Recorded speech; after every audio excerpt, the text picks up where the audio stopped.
میرے پیارے بچوں آداب۔ آج میں پھر ایک نئے ویڈیو کے ساتھ آپ کے روبرو ہوا ہوں۔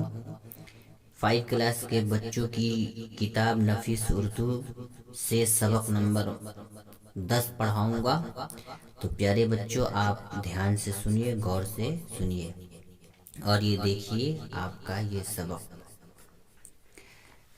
سبق نمبر 10۔ یہ دیکھیے نیلے پیلے موزے، سبق نمبر 10 نیلے پیلے موزے۔ اب سب سے پہلے اس سبق کا، اس نظم کا خلاصہ میں آپ کے سامنے بیان کر دوں تو اس نظم کے لکھنے والے ہیں شان الحق حقی، یہاں آپ کی کتاب میں لکھا ہوا ہے، آپ دیکھ سکتے ہیں۔ تو شان الحق حقی نے ایک کالج کے پروفیسر کا واقعہ بیان کیا ہے جن کے علم کا روب جو ہے سب پہ پڑتا تھا، جن کے علم کا اثر سب پہ تھا، ٹھیک ہے۔ علم ریاضی کے وہ یعنی میتھمیٹکس میں بہت ہی ماہر تھے۔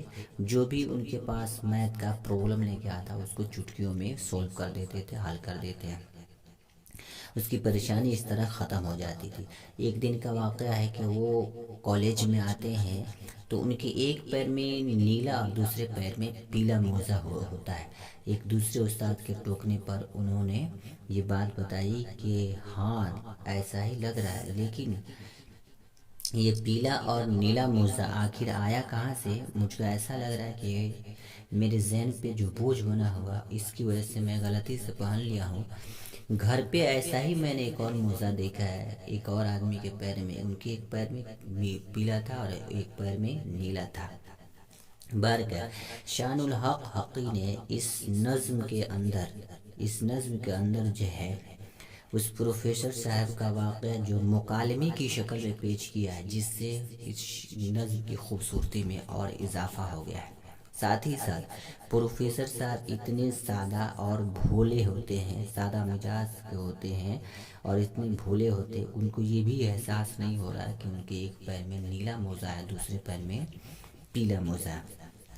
یہ رہا اس نظم کا مختصراً خلاصہ۔ اب پیارے بچوں میں اس نظم کو پڑھ رہا ہوں، آپ میرے پیچھے پیچھے پڑھیں گے تاکہ آپ کو پڑھنے میں آسانی ہو، اور جہاں آپ کے پڑھنے میں مشکل ہو رہی تھی وہ ہمارے پڑھنے کے بعد اب آپ کے لیے آسانی ہو جائے گی۔ چلیے پڑھتے ہیں۔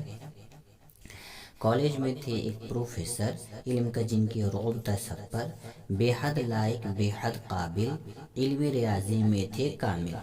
لوگ سوال جو لے کر آتے حل کر دیتے چٹکی بجاتے، ذہن پر ان کے بوجھ بہت تھے، رہتے تھے کچھ کھوئے کھوئے۔ ایک دن آپ پہن کر آئے پاؤں میں 2 رنگ کی موزے، ایک تھا نیلا ایک تھا پیلا، اس پر ایک استاد نے ٹوکا، حضرت یہ کیوں؟ حضرت یہ کیا؟ ایک موزہ نیلا ایک پیلا۔ بولے آپ نے سچ فرمایا، مجھ کو بھی تھا اس پہ اچنبھا۔ اچنبھا کا معنی آتا ہے حیرانی ہے۔ آج ہی میں نے گھر میں دیکھی ایسی ہی ایک اور بھی جوڑی، اس کا بھی ایک پاؤں تھا نیلا اور ایک پیلا بالکل ایسا، جانے گھر میں آئے کہاں سے یہ 2 رنگ کے 2 موزے۔ بار کیا موزے پہننے میں ان سے غلطی ہو گئی تھی، ایک موزہ دوسرے کا پہن لیے تھے۔ تو اس نظم کے اندر وہ الفاظ جو مشکل تھے ان کو میں بتا دے رہا ہوں۔ روب کا معنی اثر، علم ریاضی کا معنی حساب کا علم یعنی میتھ، کامل کا معنی مکمل، لائق، اچنبھا کا معنی حیرت۔ اب اس کے بعد کا مسئلہ ہے وہ ہے آپ کے سوال و جواب کا۔ تو سوال و جواب ہم آپ کو لکھ کے دے دیے ہیں، دیکھ لیجئے، 1 2 3 4 سوال ہیں۔ دوسرا، الفاظ کی ترتیب درست کر کے صحیح مصرع خالی جگہ میں لکھیے۔ ایک پروفیسر کالج میں تھے، تو کیا ہے کیسے بنائیں گے؟ کالج میں تھے ایک پروفیسر، ٹھیک ہے، جن کے علم کا سب پر روب تھا۔ یہ نثری شکل بنا دیا، لیکن جو اصل میں اوریجنل نظم ہے آپ اس کو صحیح کر دینا ہے۔ کالج میں تھے ایک پروفیسر، ٹھیک ہے، جن کے علم کا سب پر روب تھا، تو آپ کیا کریں گے؟ علم